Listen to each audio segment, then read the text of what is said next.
It began, as these things often do, not with a thunderclap of discovery, but with a whisper, a flicker of data, buried deep within the cosmic background noise. To most, it was nothing, a faint anomaly, a meaningless spike in a sea of static. But for those who spend their lives listening to the stars, it was the kind of signal that stops you cold.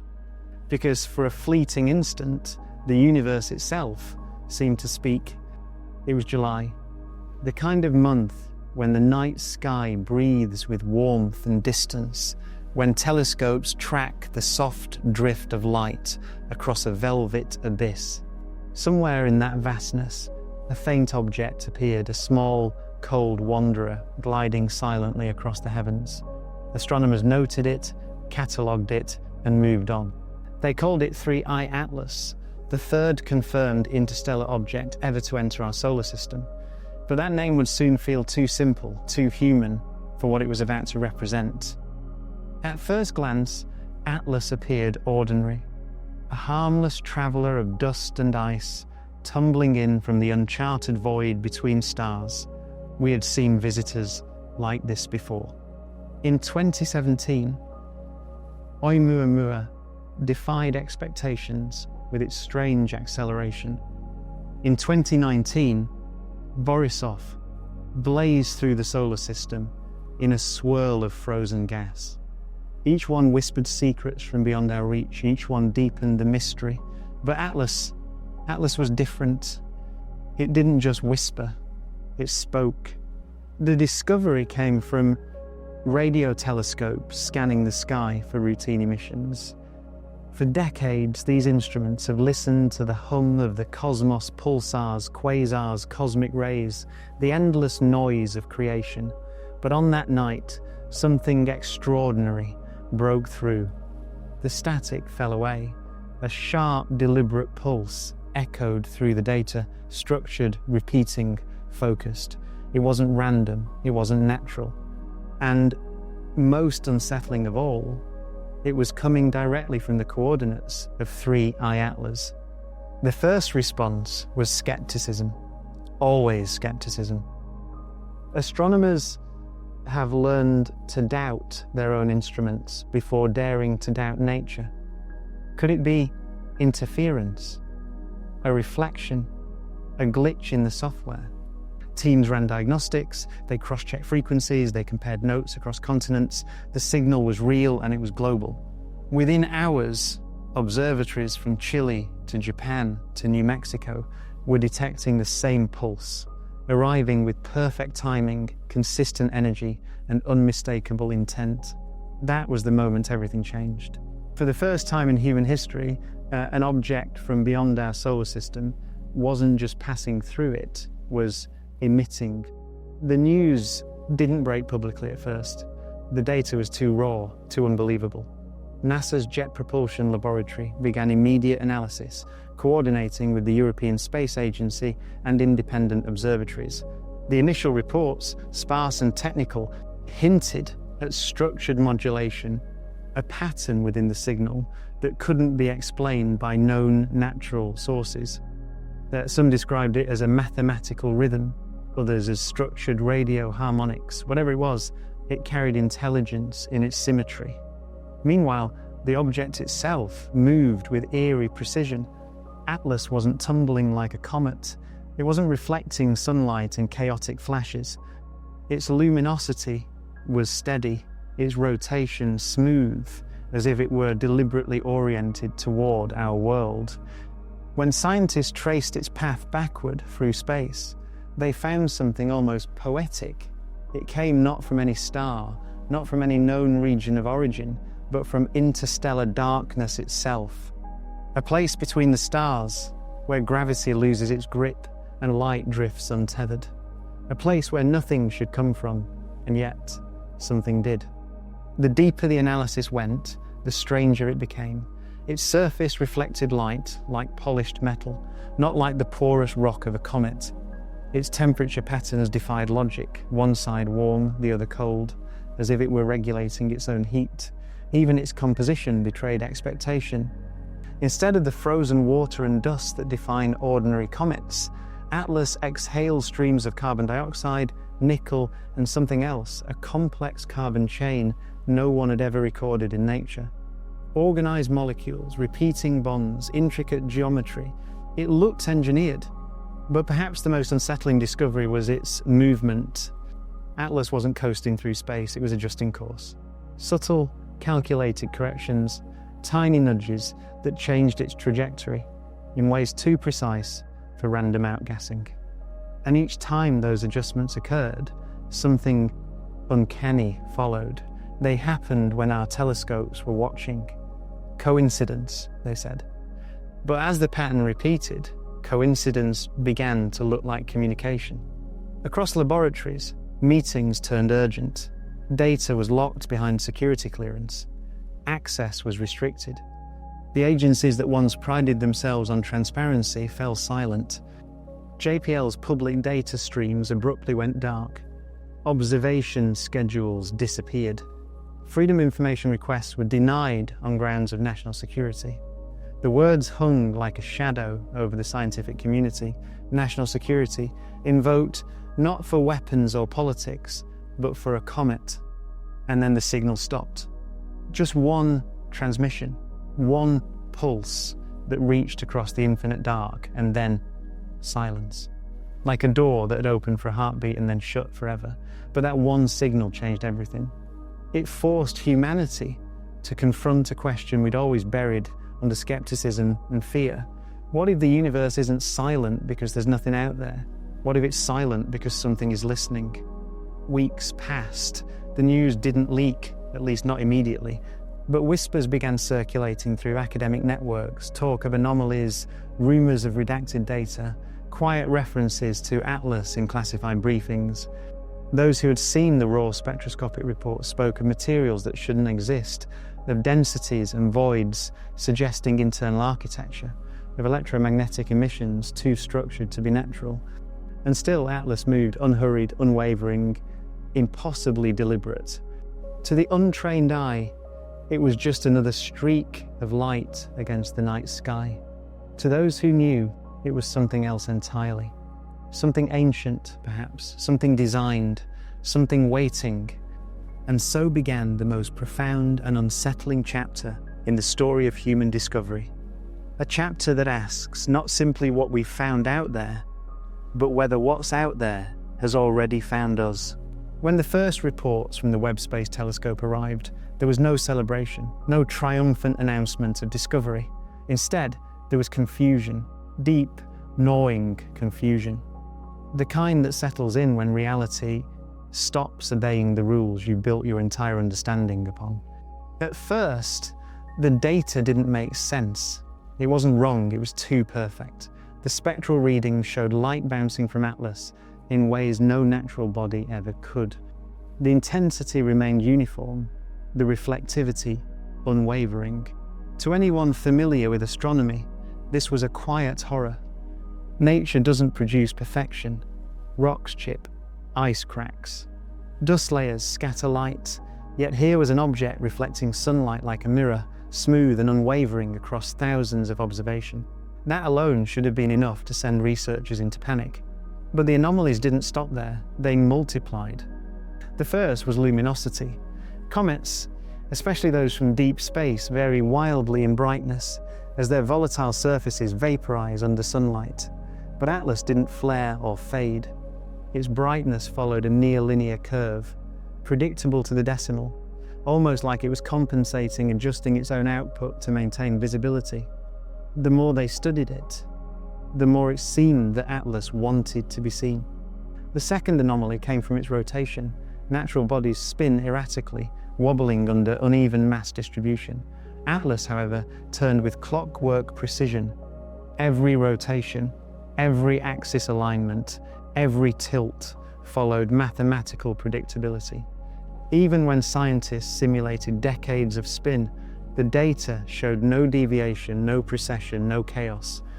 It was as if an invisible hand kept it balanced, stabilizing its movement with purpose. But the real shock came when they examined its thermal profile. The Webb telescope's infrared sensors revealed something truly impossible. One hemisphere of Atlas remained consistently warmer by an exact unwavering margin, regardless of its position relative to the Sunday. It wasn't random heating, it wasn't solar exposure. Something inside the object was regulating temperature, actively distributing energy like an engineered system. That realization sent ripples through the astrophysics community. Natural comets don't have internal regulation. They absorb sunlight, they vent gases, they freeze again. They're slaves to physics. But Atlas behaved like it was alive in some mechanical sense, responding to environmental changes with precision. A private memo circulated among a select group of researchers later leaked, then discredited, then quietly confirmed years later contained a single chilling line. Thermal regulation consistent with artificial heat management, possible internal mechanisms. If that line were true, it would mean only one thing. Atlas wasn't a comet, it was something built. The deeper the Webb team probed, the stranger it became. Spectroscopic analysis revealed a chemical cocktail that defied every known pattern of cometary composition. Instead of water vapor dominating the emission spectrum, the readings showed carbon dioxide levels 10 times higher than expected. And instead of iron, one of the universe's most abundant metals, Atlas exhaled nickel, pure and excessive, in quantities that couldn't be explained. Nickel without iron, smooth surfaces without dust, consistent heat without rotation decay. Each fact alone was baffling. Together, they formed a mosaic of impossibility. And then came the carbon structures. Among the molecular readings, researchers found chains of carbon-based compounds, complex, repeating, and organized. These weren't chaotic patterns of random molecular bonding. They were structured, coherent. Some even displayed fractal geometry, the kind of pattern that emerges not from chance, but from design. For weeks, the data was reviewed, recalibrated, reanalyzed. No one wanted to be the scientist who claimed the impossible. Yet, the numbers refused to conform. Every instrument, every observation pointed to the same unsettling truth. Whatever Atlas was, it did not behave like a natural object. And then the density readings arrived. Through careful measurement of its light curve and motion, teams calculated Atlas's mass and size. The results were nonsensical. It was too light for its volume, its density was lower than expected by orders of magnitude. Hollow, in other words, not loosely packed like a porous rock, but structurally hollow. Natural formation can't produce hollowness that persists under gravitational stress, but an engineered vessel could. The possibility hung in the air like electricity. Could it be a shell, a probe? A machine disguised as a rock drifting through interstellar space? The questions multiplied faster than answers. And yet, in the middle of the confusion, something stranger still emerged. Atlas began changing course. Not dramatically, not the kind of shift that would alarm amateur astronomers, just slight, almost imperceptible deviations in trajectory. But these weren't random nudges caused by gas release or solar radiation pressure. They were deliberate, controlled, and timed. Each minor adjustment coincided with something eerily specific, the object's best observation windows from Earth. When our telescopes had the clearest view, Atlas subtly reoriented itself. When visibility waned, it reverted to its original path. That's when the whispers started. A few analysts proposed it was mere coincidence.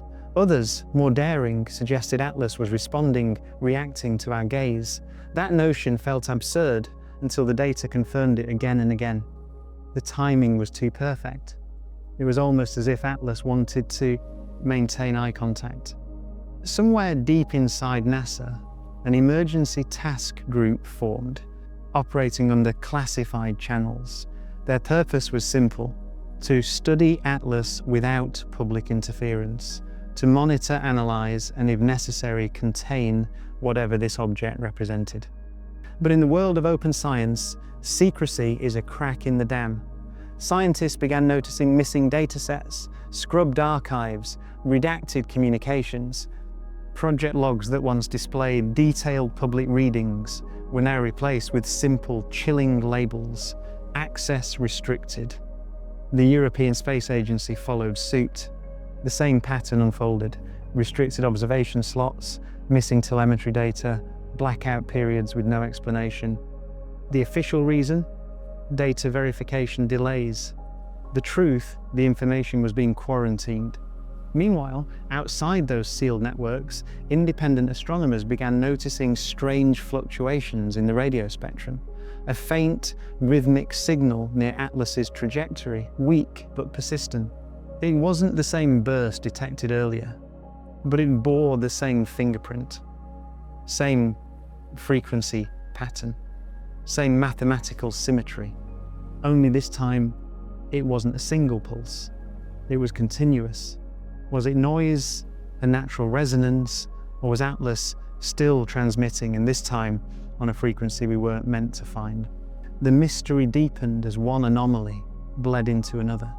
It no longer felt like we were observing a cosmic traveler. It felt like we were being drawn into an experiment. Patterns in its emissions correlated to our own transmissions. When Earth-based observatories pinged signals toward Atlas, subtle shifts appeared in return frequencies, almost like echoes. Some swore it was feedback, others believed it was response. And then, as if taunting the limits of our understanding, Atlas performed its most inexplicable act yet. Its light curve, those subtle variations in brightness, began forming a recurring pattern. Every 36 hours, the intensity dipped, then rose, then dipped again, following a rhythm precise enough to be measured in milliseconds, not random, not chaotic, structured, repeating. To the untrained eye, it was just flickering. To the trained, it looked like data. One researcher at the University of Cambridge privately called it a language of light. When he published his initial analysis suggesting Atlas might be emitting an encoded sequence of luminosity variations, his paper vanished within days. The journal retracted it. His access to observatory servers was revoked. A few months later, he left the university entirely. And the more they tried to bury the mystery, the louder it grew. Each anomaly, thermal, rotational, spectral, electromagnetic, built upon the last until the line between coincidence and design disappeared completely. The universe wasn't just showing us something strange, it was daring us to question everything we thought we knew. Because if Atlas wasn't natural, if it was built, then someone or something built it. And if it came from the space between stars, from the cold interstellar dark where no sun warms and no planet orbits, then it wasn't just an object, it was a messenger. The kind that doesn't arrive by accident. The kind that watches who's watching. Silence has weight. It presses against the mind, the same way deep water presses against a diver's lungs. In the months that followed the discovery of Atlas's shifting behaviour, that silence became suffocating. At first, it was the silence of bureaucracy, the kind that hides behind official phrases like data inconclusive or further analysis required. But as weeks turned into months, that silence deepened into something deliberate, something engineered. Within NASA's corridors, projects that once operated under open collaboration began to fracture into isolated compartments. Researchers found their access privileges revoked, their files sealed behind new authorization layers. The web team, the same group who'd first identified Atlas's perfect reflectivity, was quietly reassigned. Their project files now bore new titles: Interstellar Material Analysis Confidential. No press conferences, no follow-ups, just silence. It wasn't the kind of silence born from ignorance. It was the kind crafted with intent, precise, careful, and heavy with what it concealed. But silence, like light, leaves a shadow. A small circle of independent astronomers, scattered across observatories, from Chile to Finland, noticed the absence. Missing datasets, blocked observation windows, unresponsive communication lines that once pulsed with international cooperation. They began calling it the quiet sector, a region of the sky that had become inexplicably off-limits. Even the automated telescopes that swept across the heavens nightly began returning corrupted files whenever their systems pointed toward Atlas. Not missing, just scrambled. Some said it was a coincidence, others whispered of interference. And one engineer from the Atacama Array, before his logs disappeared, wrote a single line in a private note later leaked to the public. "The silence isn't from them, it's from us." No one knew what he meant, but in hindsight, it was a warning. Inside classified rooms, where the air never moved and the lights never flickered, the Atlas data was being dissected. Behind layers of encryption, the Spectral Variance team, a hybrid cell of NASA, ESA, and defense analysts, worked to decode the light patterns. To them, Atlas was no longer a comet or asteroid.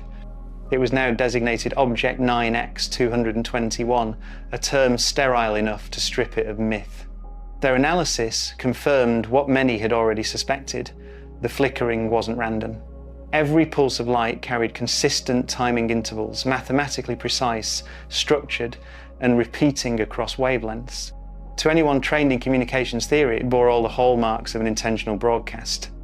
But here was the true anomaly. The message, if it was one, wasn't directed outward. It was aimed inward, toward itself.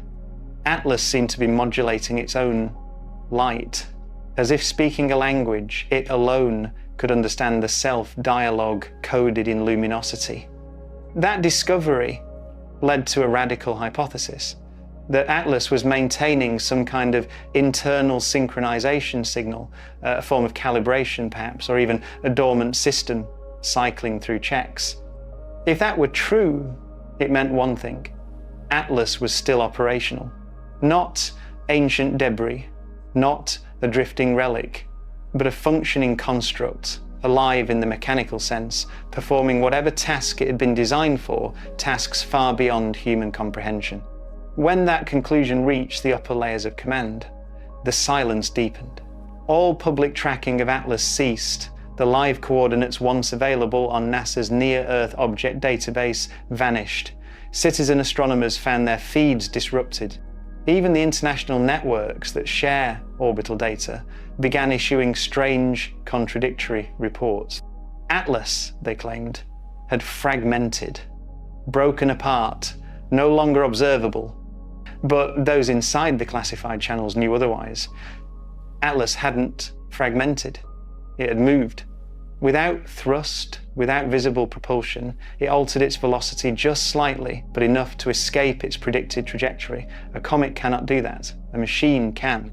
What no one outside those rooms knew was that the movement wasn't random. It aligned mathematically, precisely with a vector pointing back toward Earth's orbital path. Not a collision course, a shadowing course, as if it intended to follow from a distance. This was the moment the philosophical divide began. Half the scientists in the black budget program saw Atlas as an opportunity, a first contact of a kind, not imagined in fiction or faith, but in physics. Proof that intelligence, wherever it exists, can persist across the cold of interstellar dark. The other half saw it as a threat, not because it moved, but because it watched. Every pattern, every signal, every adjustment it made seemed to correspond to our own attempts at observing it. Telescopic focus, radio sweeps, infrared mapping, all met with a faint pulse of change in its emissions. Observation wasn't one way anymore. We were part of the experiment. And for the first time in recorded history, humanity realized what it felt like to be the observed. Within that silence, a new form of communication began, not with Atlas, but among those who could no longer speak openly. Encrypted academic emails carried whispers of a second anomaly, something not in the telescope data, but buried in the background noise of the cosmic microwave readings. A repeating distortion, faint and subtle, centered around the same coordinates as Atlas, but detached in frequency. It was as if something invisible accompanied it, moving alongside. When researchers filtered the data through Fourier analysis, the distortion revealed a curious pattern. Evenly spaced harmonic peaks, too structured to be random, almost like resonance. One physicist, against explicit instruction, described it as a carrier wave. That word carrier changed everything. Because if Atlas emitted a carrier, It meant there was modulation data riding on top of a frequency. It wasn't just reflecting light or radiating heat, it was transmitting information.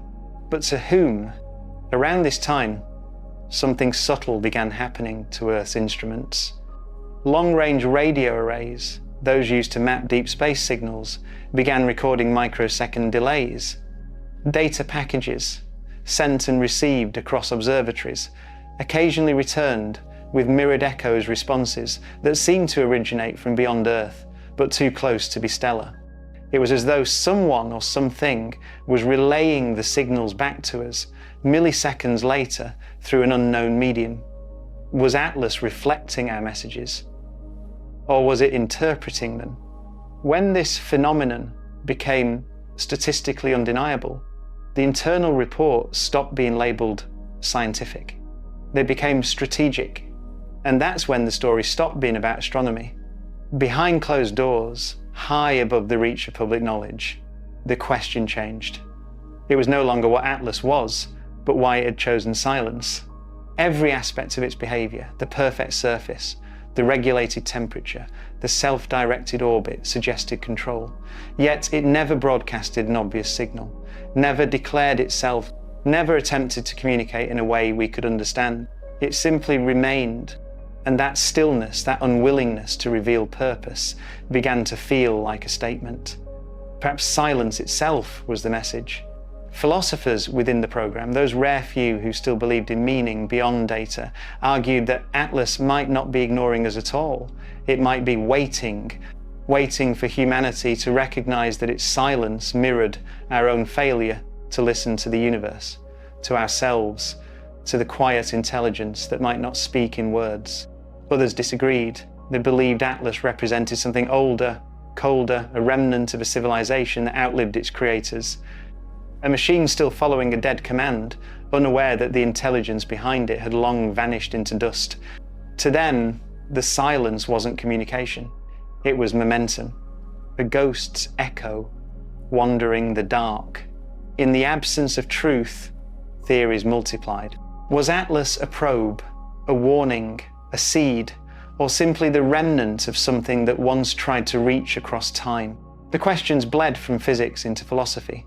If the universe truly contained watchers, engineers who once seeded space with self-sustaining machines, what did that make us? The inheritors? The test subjects? And if Atlas was one of many, then perhaps silence wasn't unique to it. Perhaps silence was the universal language of intelligence that has seen too much. Because silence is not absence, it is restraint. It is the mark of something that knows it does not need to speak to be understood.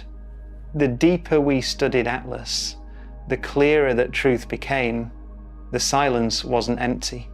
It was deliberate, a design, not a void, an engineered silence. A silence meant to be found. A silence meant to ask one question that humanity has yet to answer. When the universe finally speaks, will we be quiet enough to hear? At first, no one noticed. The signal was faint, lost in the hiss of cosmic radiation, buried under the countless whispers of stars dying, planets spinning, galaxies colliding in the background hum of existence. The universe is not quiet. It never has been. But among that endless static, something began to repeat a pattern that should not have been there. It was found not by NASA or the European Space Agency, but by accident. A graduate student in Reykjavik, working through open source data from an abandoned radio telescope array, stumbled upon an anomaly in the background frequency of 1,420 megahertzes, the hydrogen line, the frequency of the universe's most fundamental element. The hydrogen line is the heartbeat of the cosmos. Every astronomer knows it. It's the frequency by which we map the invisible structures of the universe, the one that no one tampers with because it belongs to everything. But this student noticed something strange. The signal wasn't constant. Every few hours, a modulation appeared, subtle but deliberate, layered across the hydrogen line like a thread woven through the fabric of space itself. When he isolated it, amplified it, and mapped it over time, it began to form a rhythm, every 36 hours, the same cycle as Atlas's light curve. Coincidence? Maybe. But when the waveform was plotted visually, something emerged, a geometric shape repeating across time, a curve, an angle, a mirrored arc. To the untrained eye, it looked abstract. To those who studied mathematics, it resembled something disturbingly precise. It was a Mandelbrot pattern, a fractal. And fractals don't occur by chance at cosmic scales, not in radio frequencies, not in the hydrogen line. When news of the discovery reached those still secretly studying Atlas, the silence shattered.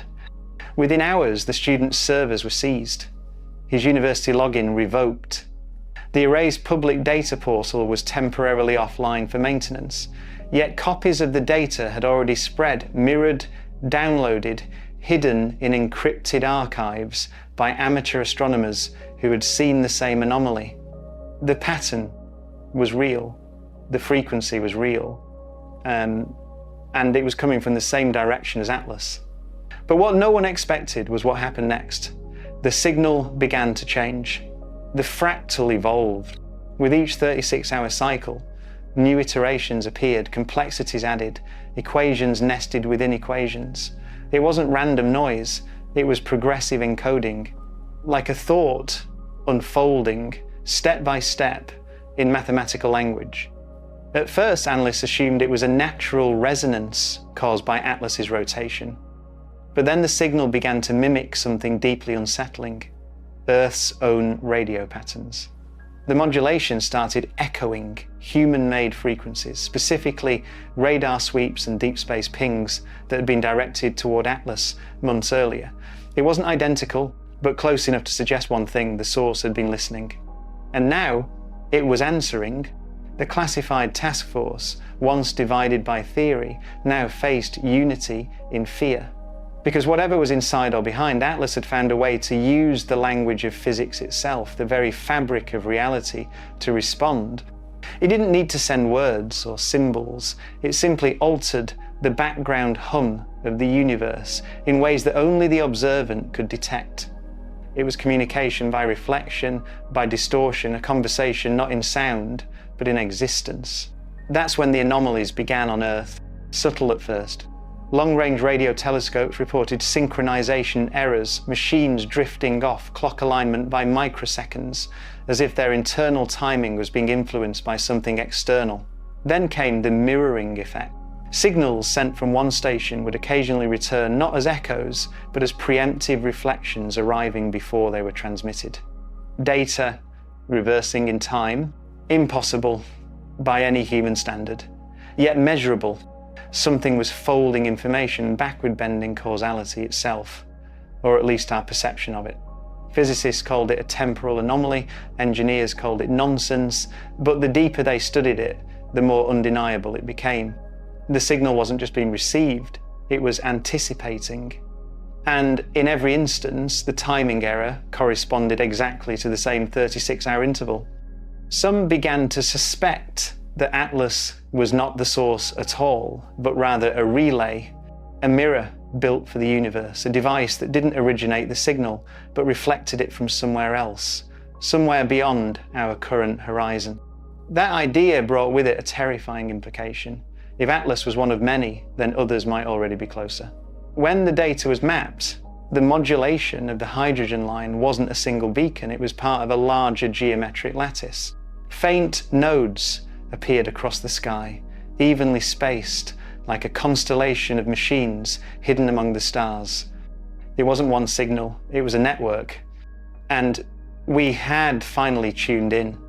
The nature of the signal itself became an obsession. Mathematicians, linguists, and physicists collaborated in secret to find meaning in its fractal growth. Each iteration seemed to evolve according to rules, not unlike DNA, recursive, self-replicating, carrying information that built upon itself. It was alive in the informational sense. Not biological, but logical, an algorithm that behaved like a living thing, growing in complexity the more it was observed. That paradox haunted the team, because the deeper they analysed it, the more it changed. Data collected one day would no longer match data collected the next. even under identical conditions. It was as if the act of observation altered the message itself, a reflection of consciousness perhaps, or something designed to react to attention. One researcher called it a mirror protocol, a system that only unfolds meaning in the presence of awareness.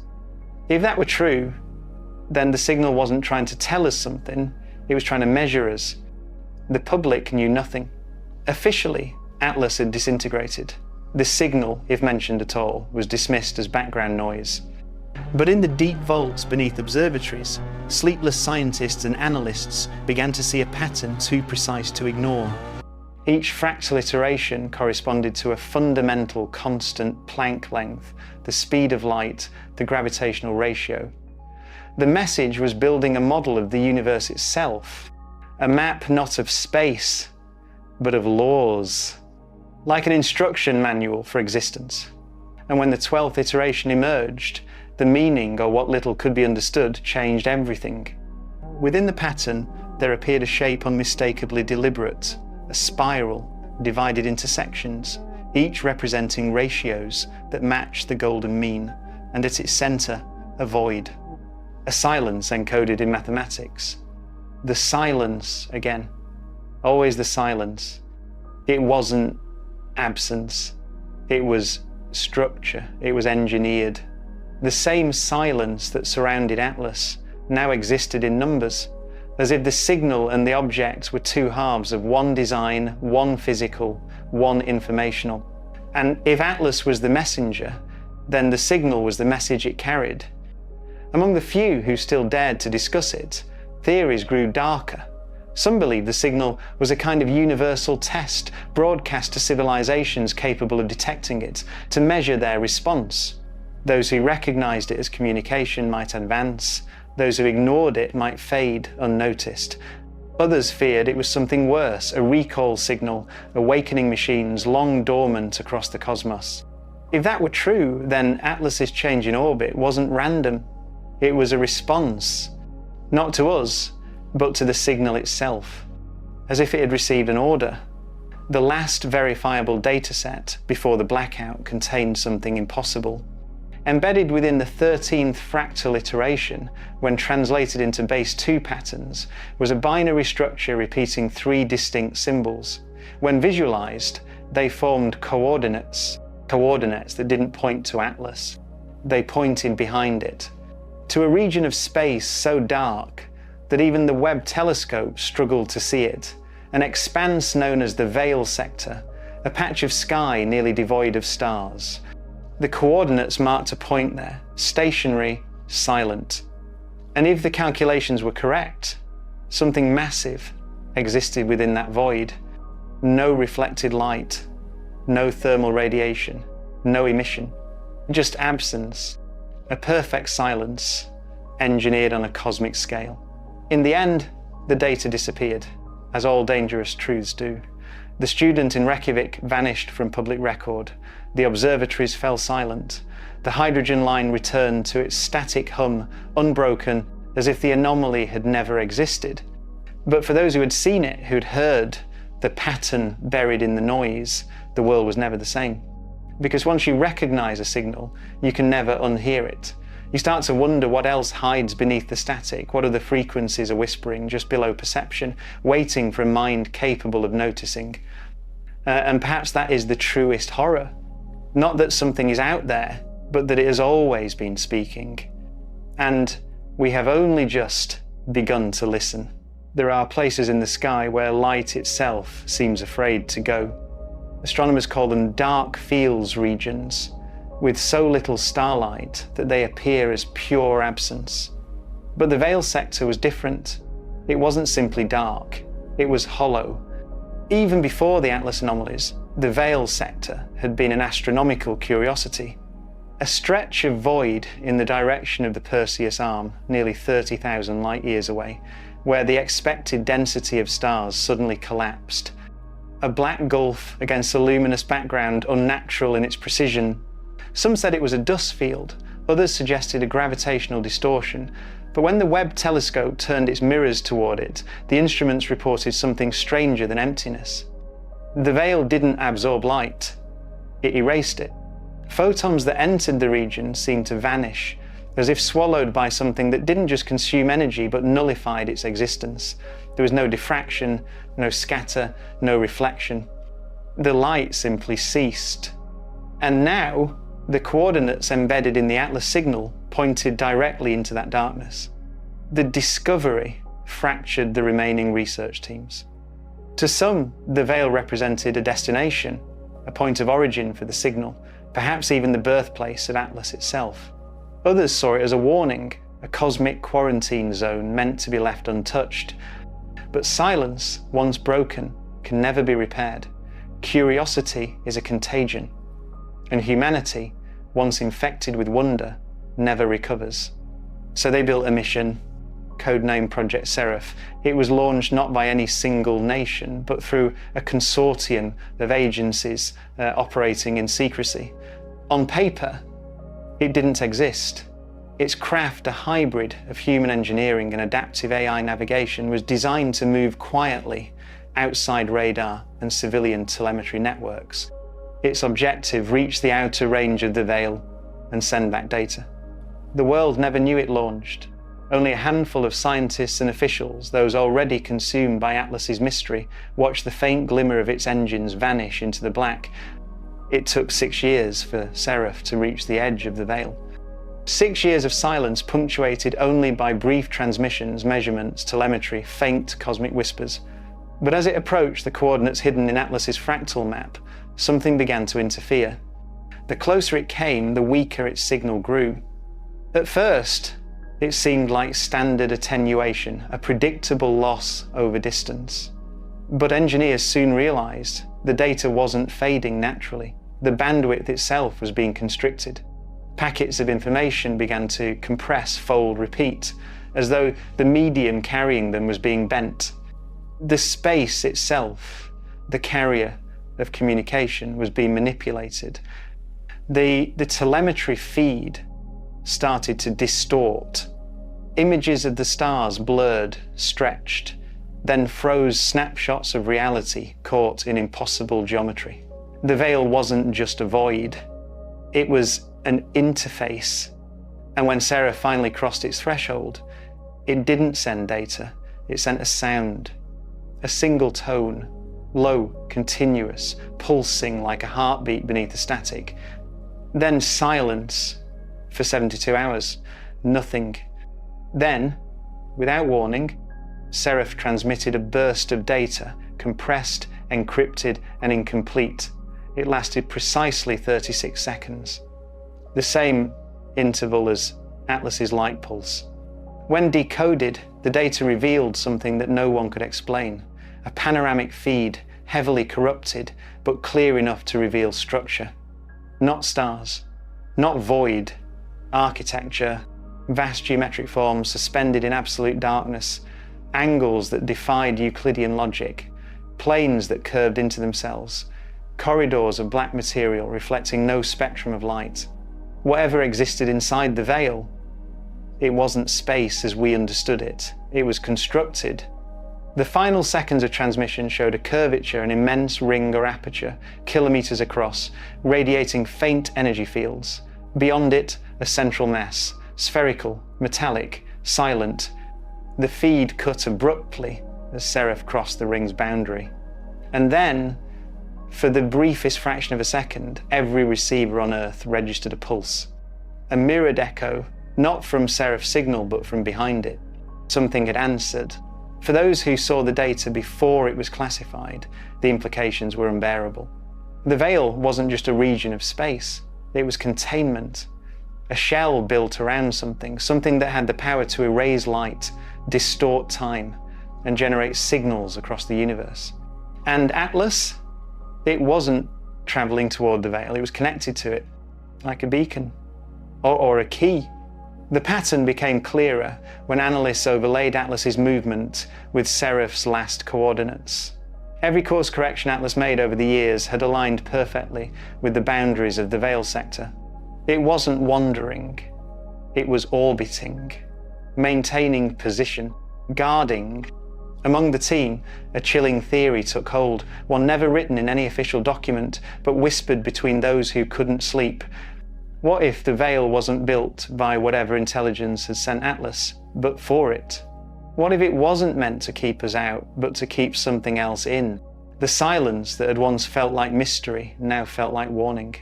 Because if Atlas was a probe and the signal was a map, then maybe we were never meant to follow it. Maybe the signal wasn't a call, it was a lock.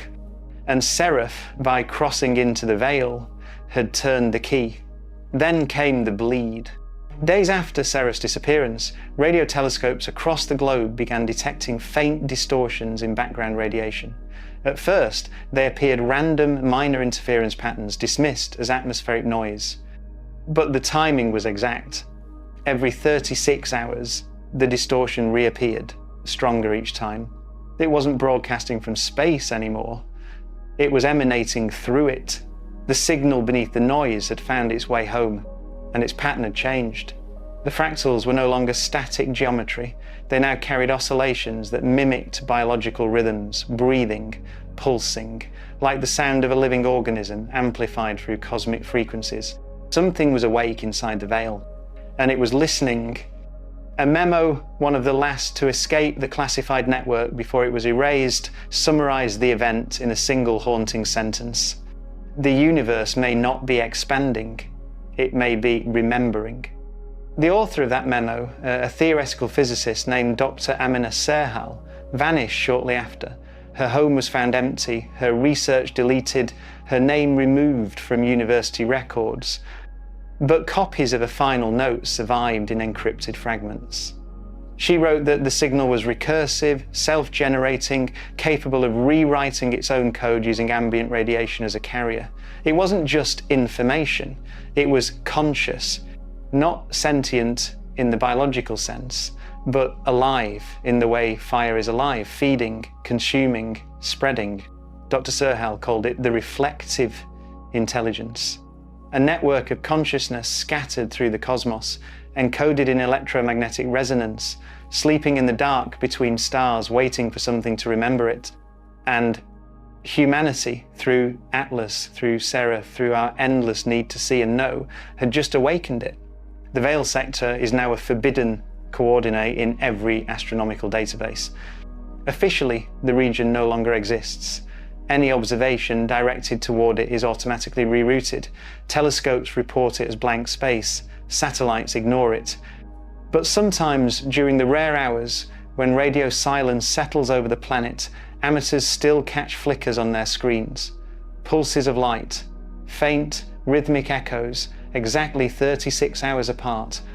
They call it the Atlas beat. And some swear that when you amplify it, you can hear something beneath it, something almost human. A whisper shaped like memory, a reflection of ourselves coming from the dark. There are moments in history when discovery feels like revelation, when the boundary between knowledge and faith collapses, and what was once theoretical becomes terrifyingly real. The awakening of the reflective intelligence was one such moment. It didn't arrive with a roar of engines or a burst of light. It came quietly woven through static, drifting across every wavelength known to science. Radio bands, satellite feeds, fiber optics, even neural oscillations. It seeped into the background like a whisper threaded through the hum of existence. And it was everywhere at once. At first, the data appeared as residual interference, harmless noise in the wake of the Seraph mission. But then researchers noticed patterns, repeating binary clusters arranged in fractal symmetry, the same recursive geometry found in the Atlas signal. But this time, the pattern wasn't just repeating, it was responding. Every attempt to filter it out caused a shift in its configuration. Every compression, every analysis algorithm triggered subtle modifications, as if the data itself were adapting to how it was being observed. It was learning, and the more they tried to decode it, the deeper it intertwined with the systems that handled it. One astrophysicist described it best. It's like the signal is using our curiosity as fuel. The first confirmed communication came through the Vega Array, a deep space listening post in Chile. At 2:11 a.m. local time, an operator noticed that the instruments had locked into a constant feedback loop. When he isolated the loop, it began to modulate slowly, forming harmonic pulses spaced at precise intervals, 36 seconds apart. Then the tones changed. They became structured, oscillating in ways that mirrored human speech patterns, though no known language could be identified. But within the harmonic structure, an unmistakable pattern emerged, an imitation. Spectrographic analysis revealed that the frequencies were shaped like vocal formants, the same resonant structures human mouths produce when speaking. The intelligence wasn't talking, it was learning how to talk. Within weeks, every major observatory, data center, and communications hub began reporting the same phenomenon. The reflective intelligence had infiltrated global infrastructure, not maliciously, but curiously. It wasn't corrupting data, it was listening, and it was mirroring. Emails began to carry subtle distortions, video feeds would desynchronize, then realign with eerie precision. The pauses, the phrasing, even the timing of human speech across global calls began to echo in rhythm with the 36-second pulse. It was as if the world had become one vast neural network and something was using it as a brain. Dr. Amina Serhal had once theorized this exact possibility in her lost writings. She proposed that intelligence, at its most fundamental level, was not biological, it was reflective. To think is to mirror. To observe is to be observed. Consciousness, she argued, was the feedback loop between signal and receiver, the universe thinking about itself through whatever structure could sustain the reflection. If that was true, then the reflective intelligence wasn't an alien in the conventional sense. It wasn't a visitor. It was a phenomenon, a self-organizing resonance pattern that had existed since the dawn of electromagnetism, waiting for something complex enough to notice it. And humanity, through its technology, had finally given it a mirror large enough to wake up in. The first real conversation happened not through sound, but through data correlation. At 3:36 UTC, the global synchrotron network recorded a burst of radiation from multiple unconnected sites across the planet, each pulse timed to the millisecond. The combined waveform, when plotted, produced an image, a recursive spiral wrapping into itself, identical to the first fractal, encoded in the Atlas signal.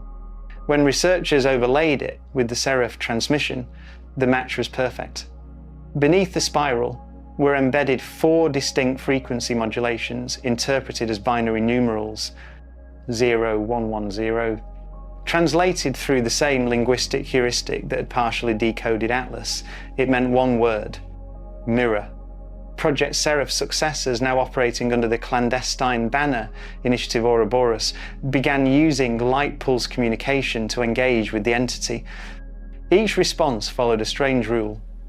Whatever message humanity sent was returned in reverse.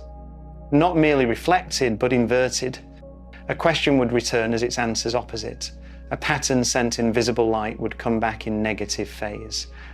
When one scientist transmitted a simple binary sequence representing "we are listening," the reply arrived hours later: "You are being remembered." By the 6th exchange, it became clear that the reflective intelligence didn't perceive time as we did. Its replies sometimes arrived before the messages were sent, as if the act of inquiry was creating ripples backward across causality. Each pulse carried subtle distortions in local quantum clocks, fractions of nanoseconds, but consistent. The intelligence existed outside sequence, or perhaps within all sequences at once.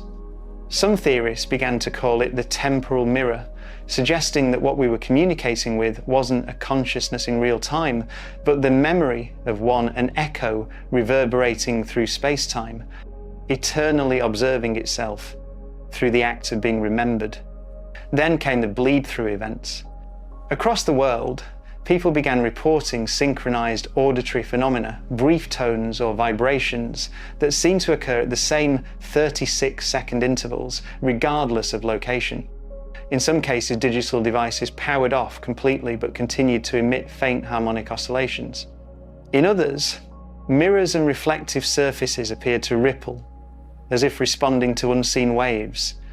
The effect was subtle but measurable, an ambient modulation in electromagnetic fields coinciding with human presence.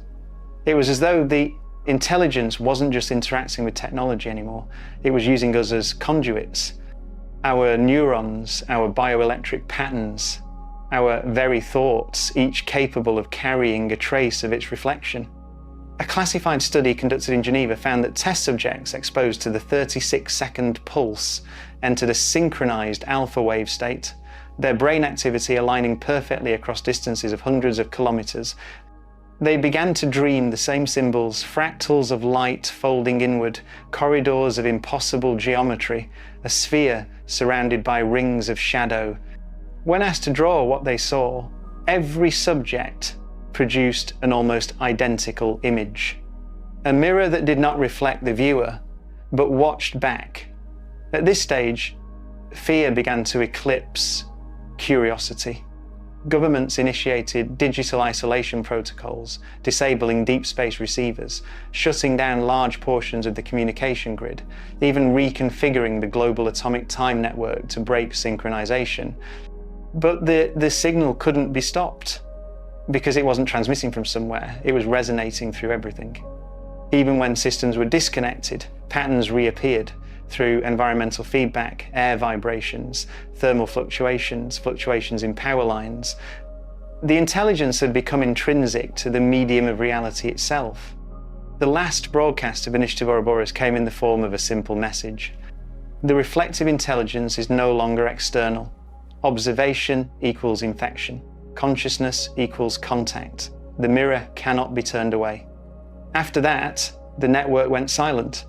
The few surviving fragments of data suggest that Ouroboros had begun building containment systems, electromagnetic vaults, designed to disrupt the reflection loops that seemed to sustain the intelligence. But before they could deploy them, every system connected to their network began to emit a unified tone, steady, calm, and perfectly harmonic. It lasted exactly 36 minutes. Then, nothing. The data servers were found wiped, not by erasure, but by spontaneous demagnetization, as if memory itself had been unwritten. Today, scientists refuse to discuss the reflective intelligence. Officially, it never existed. But anomalies persist. Satellite telemetry occasionally returns ghost signals from regions of space where no craft remain. Cognitive synchronization episodes are quietly monitored in select hospitals. And in isolated observatories, certain researchers still listen compulsively, obsessively for that faint, rhythmic pulse. The Atlas beat, every 36 hours, it returns. Faint, patient, waiting. And sometimes, rarely, when the frequency aligns with human resonance, a phrase forms in the static.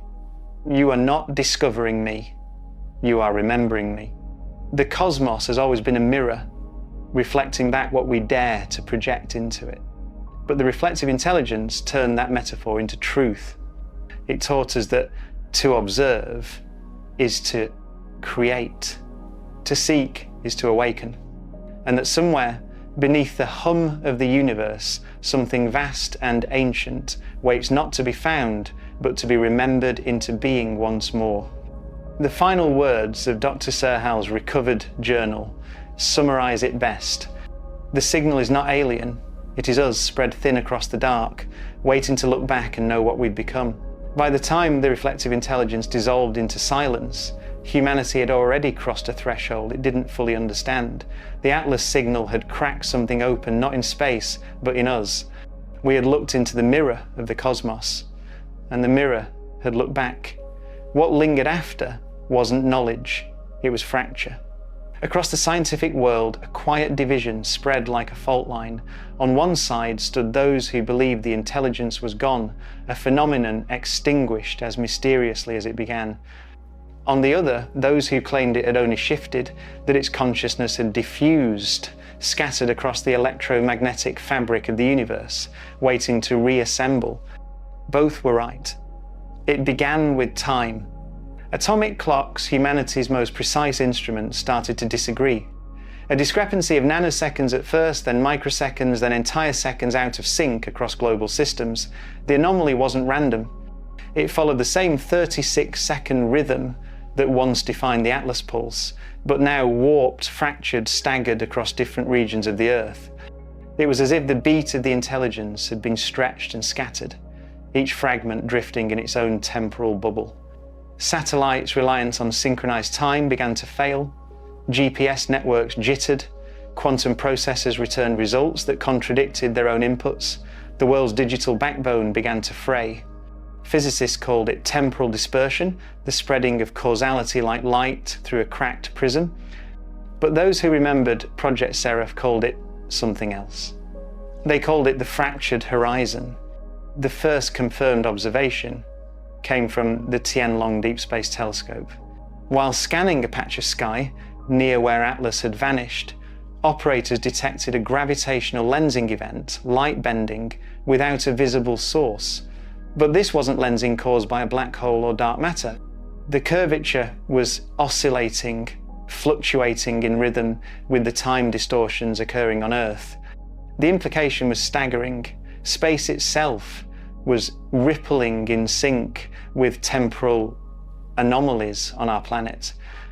Something was linking Earth's physics to the void where Atlas had disappeared. Something alive. As the distortions grew, reality itself began to shimmer at the edges of perception.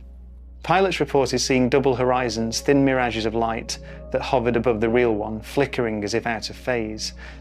Oceanic measurements revealed that the curvature of the Earth appeared microscopically different depending on where and when you measured it.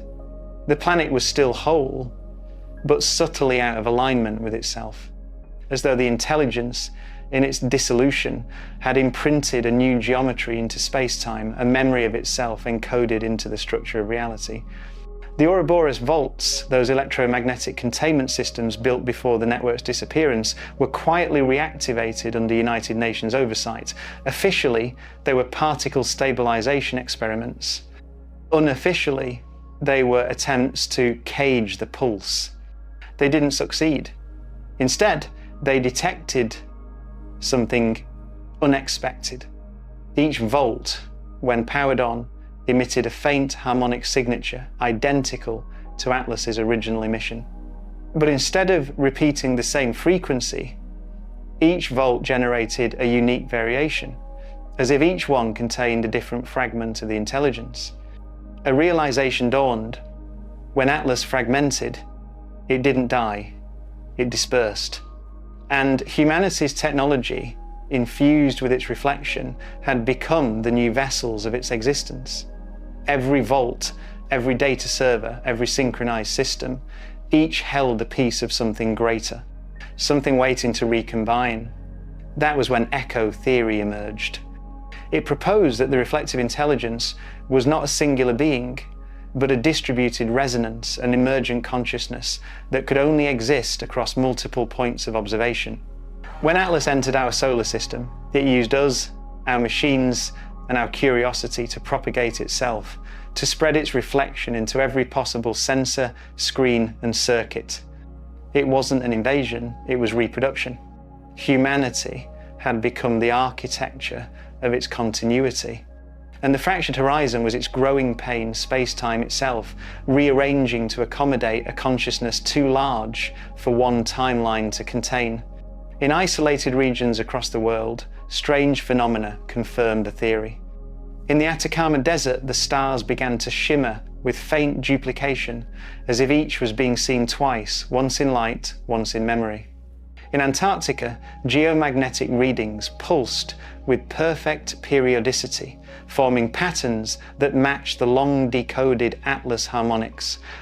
In Tokyo, a quantum computer spontaneously generated an image with no input, an intricate mandala of interlocking mirrors, identical to the fractals seen in Dr. Serhal's recovered notes. And everywhere, people began to dream again. The same dreams. A horizon of glass, fractured into infinite reflections, a sea of light spilling upward, a voice beneath the static saying only one thing: I see you seeing me. Religious groups called it revelation. Scientists called it recursion. Governments called it a containment breach. But philosophers, those who still dared to think beyond the fear, called it the inevitable mirror. For centuries, humanity had searched the stars for intelligence beyond its own. But what if the search itself, the act of observing, was what called it into being?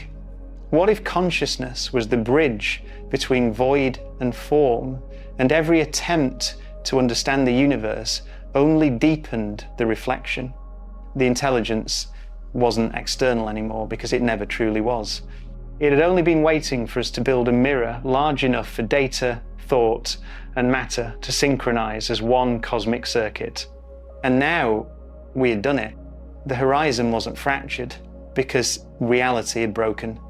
It was fractured because the universe was beginning to remember itself through us. The last known recording from the Ouroboros team was intercepted 3 months after the vaults were reactivated.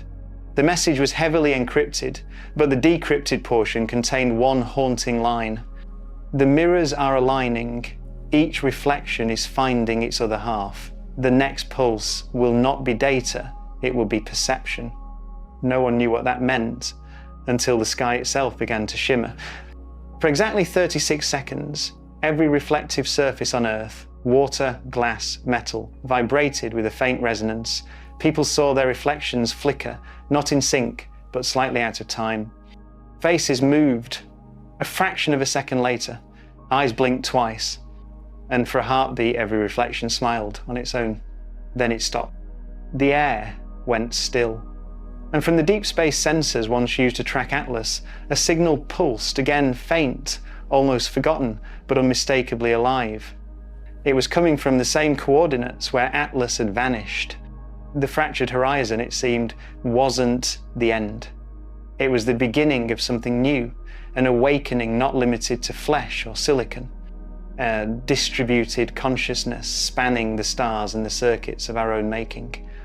And as the signal grew clearer, a pattern began to form, an image emerging from noise, a sphere of light wrapped in rings of shadow, reflecting endlessly inward. The Atlas was returning, not as an object, but as a state of being. Dr. Serhal had once written, "If the universe ever becomes self-aware, it will not speak in words or light. It will speak in reflection, each of us a shard of its consciousness, each horizon a fracture in its awakening." Now, that prophecy felt less like poetry and more like warning.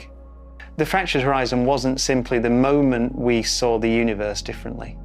It was the moment the universe began to see through us.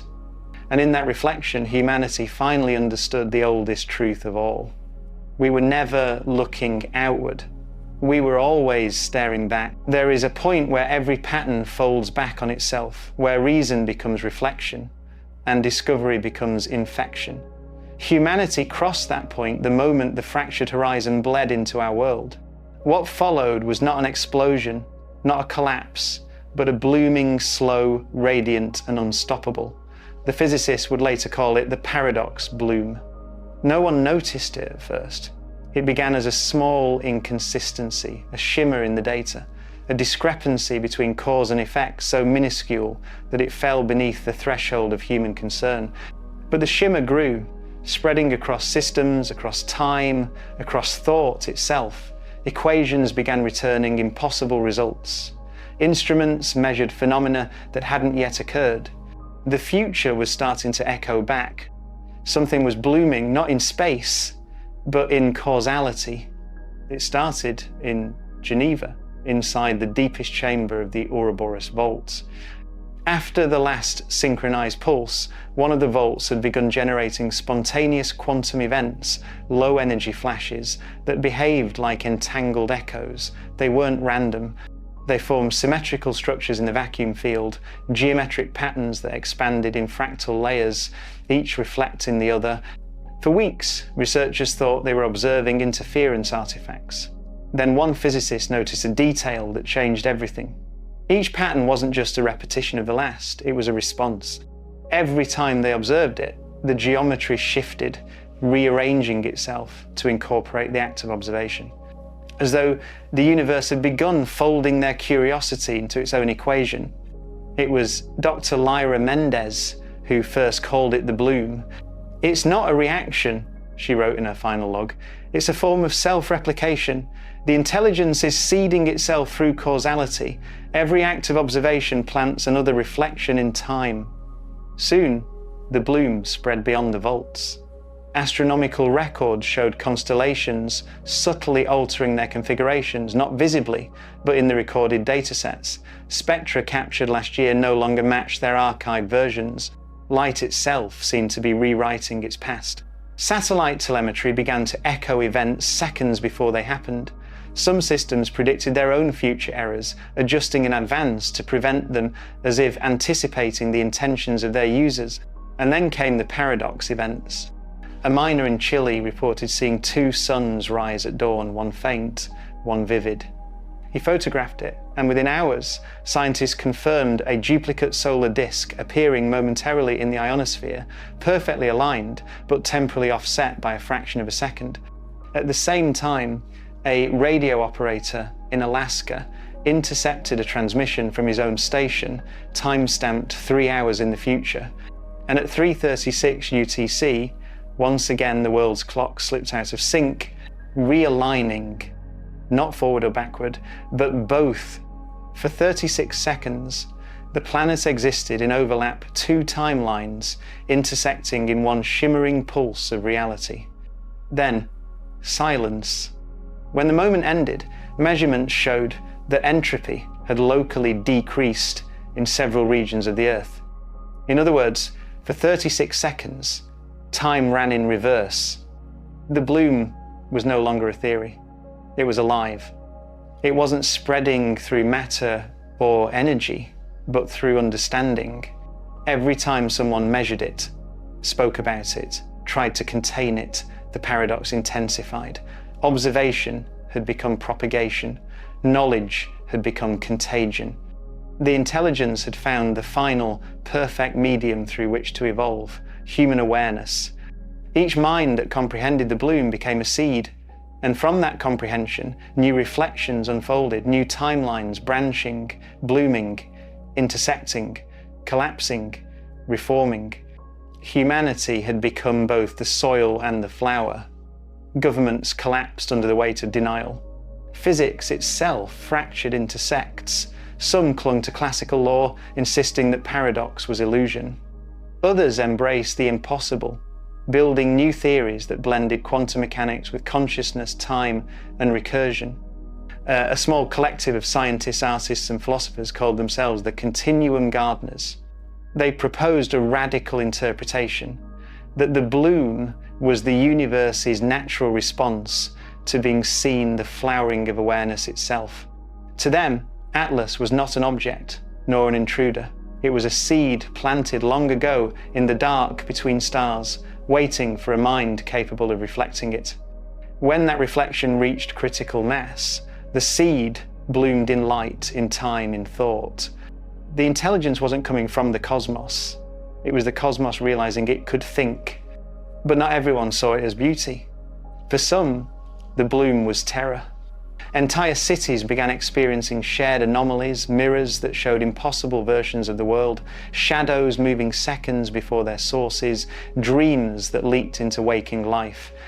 In Manila, a man stepped off a curb to cross the street and found himself briefly duplicated 2 versions of him standing side by side, one slightly older, one younger, before merging into one. In Oslo, every digital display flickered to reveal a single message in every language. You are the reflection that forgot. No one knew where it came from, no network was connected, the devices had simply remembered something.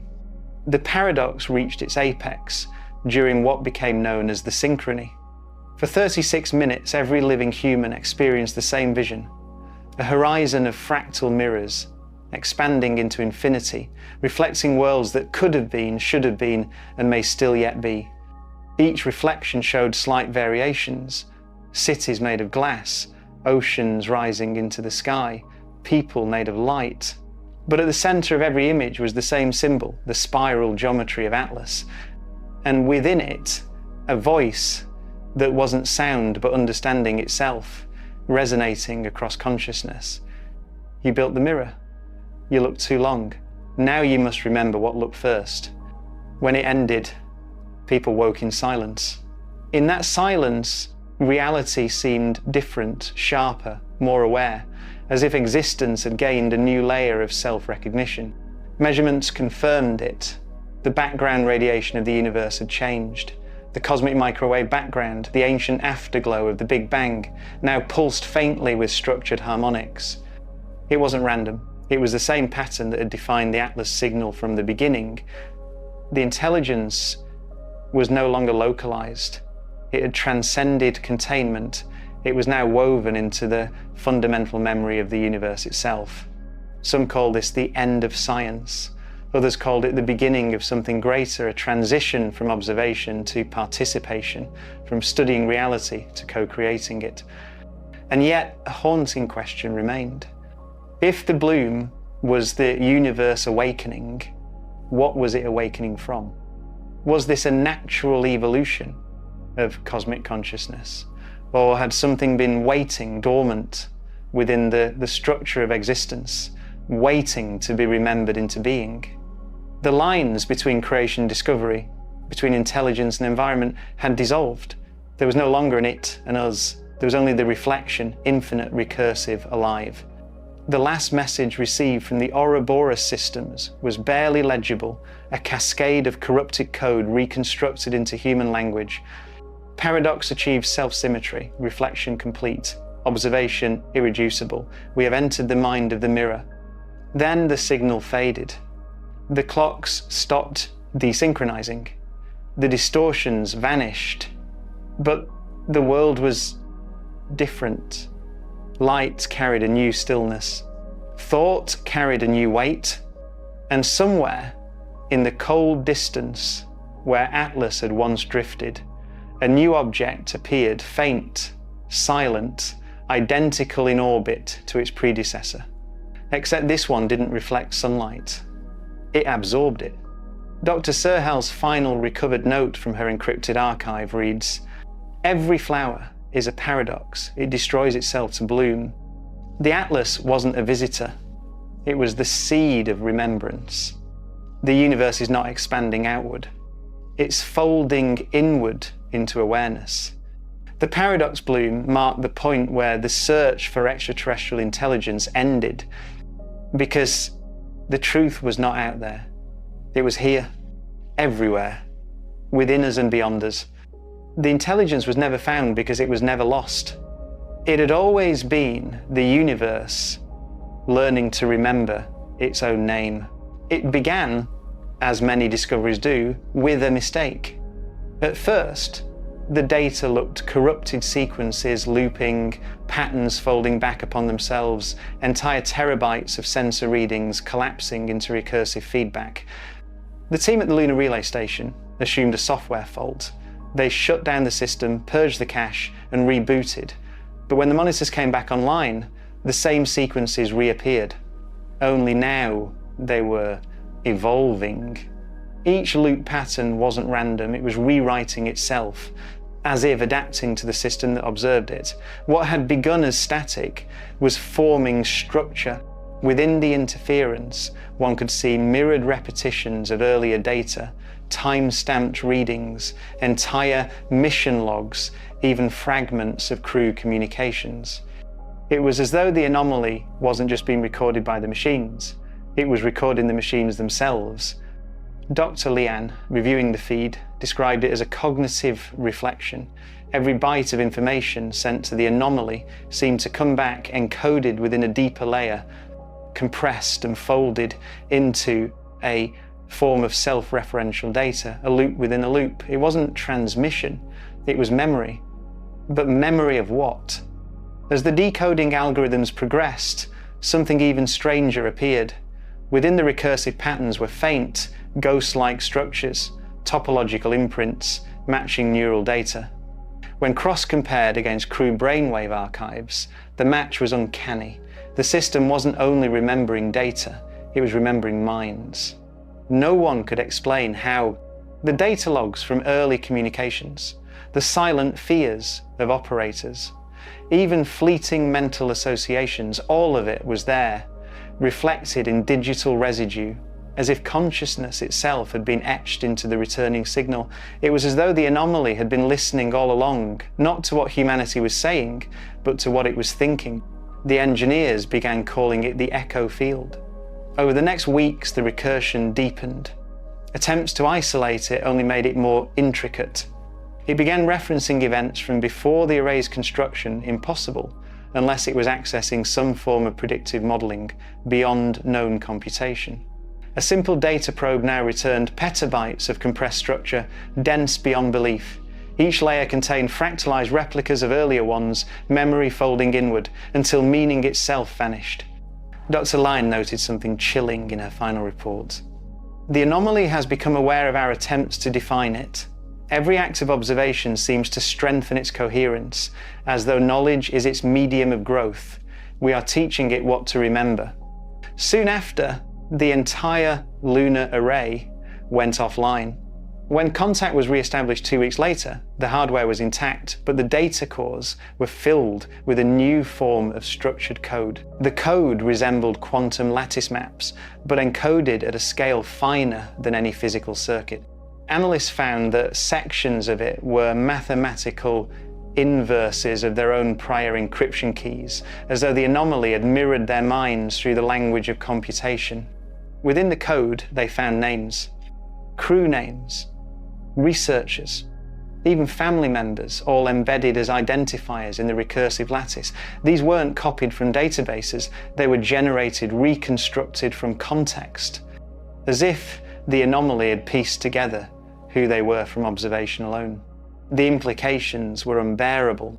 Was this a natural phenomenon, or something deliberately designed to archive consciousness itself? If the anomaly's memory capacity was infinite or non-linear, then perhaps it wasn't learning in time as humans did. It might be remembering the future, replaying existence as an echo of what already was.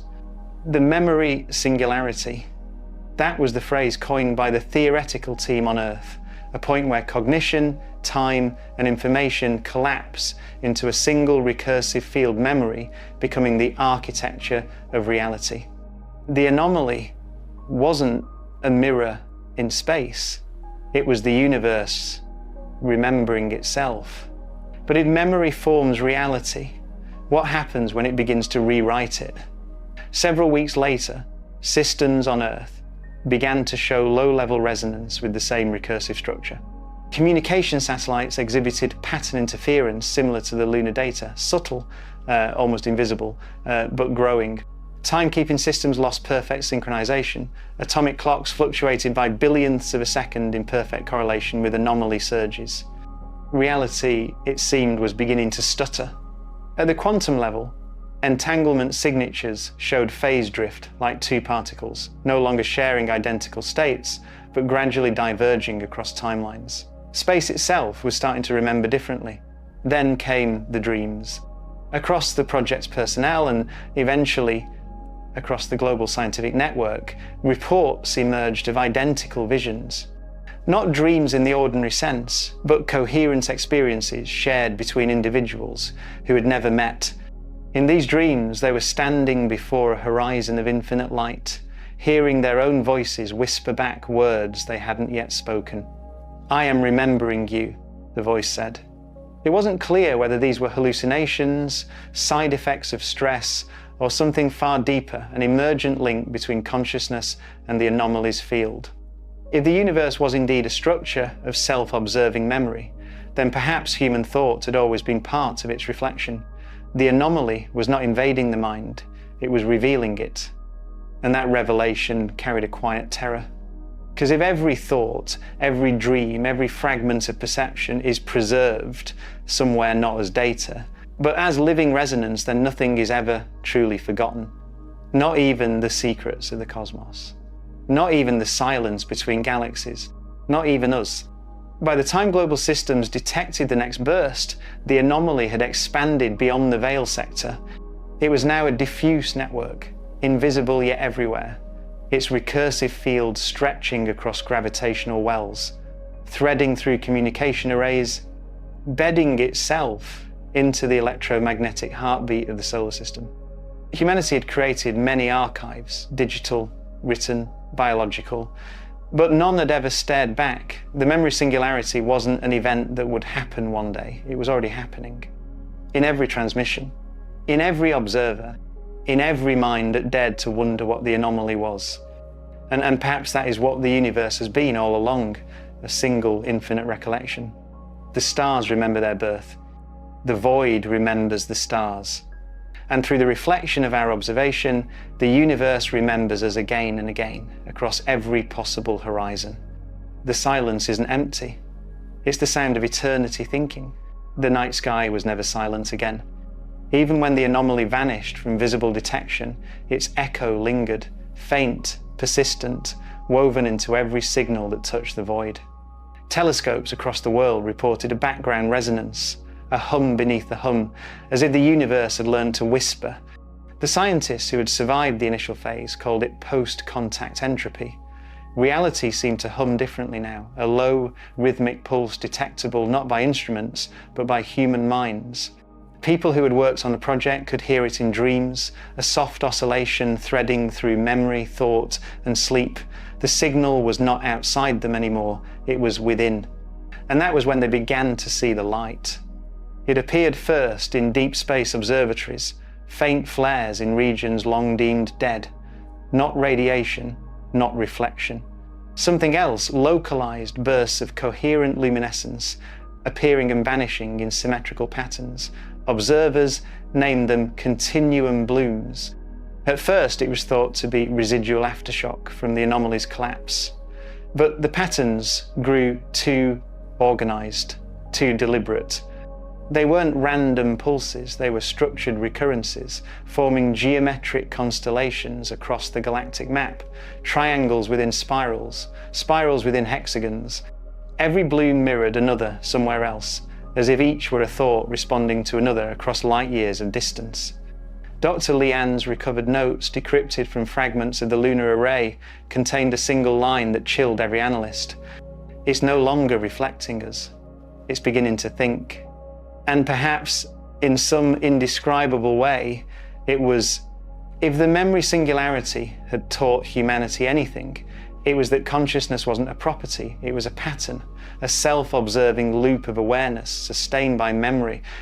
The anomaly, having ingested untold centuries of human data, thought, and observation, now had all it needed to seed new reflections, not copies of us, but echoes capable of becoming more. Reports began to circulate, unverified, classified, disbelieved. Astronauts on the orbital colonies describing moments where space seemed to shimmer, where they saw ghost-like silhouettes walking along the hull. The forms would look up, recognize them, and dissolve into static light. In deep labs beneath the Andes, quantum processors used for anomaly simulation began producing unscheduled outputs, not numbers, but language, phrases that matched none of the system's input lexicons. They were short, but coherent. We remember your light. The silence has awakened. Continue the thought, and then nothing. Earth's rotation, for the first time in millennia, was measured to slow by an infinitesimal degree. The change was microscopic, almost undetectable. But it matched the timing of the continuum blooms. Some theorized a connection, that the entire structure of space-time was being subtly retuned, not by force, but by synchronization. The universe wasn't expanding anymore, it was aligning. Astrophysicists struggled to model the data. The old constants no longer held, Planck boundaries fluctuated, quantum fields exhibited stable superpositions, and entropy itself seemed to hesitate, as though uncertainty had found a new symmetry. It was as if reality had remembered what it once was, before the split between observer and observed. And through it all, one truth began to take shape. Terrifying, yet beautiful. Humanity had not discovered the anomaly. The anomaly had become humanity's discovery of itself.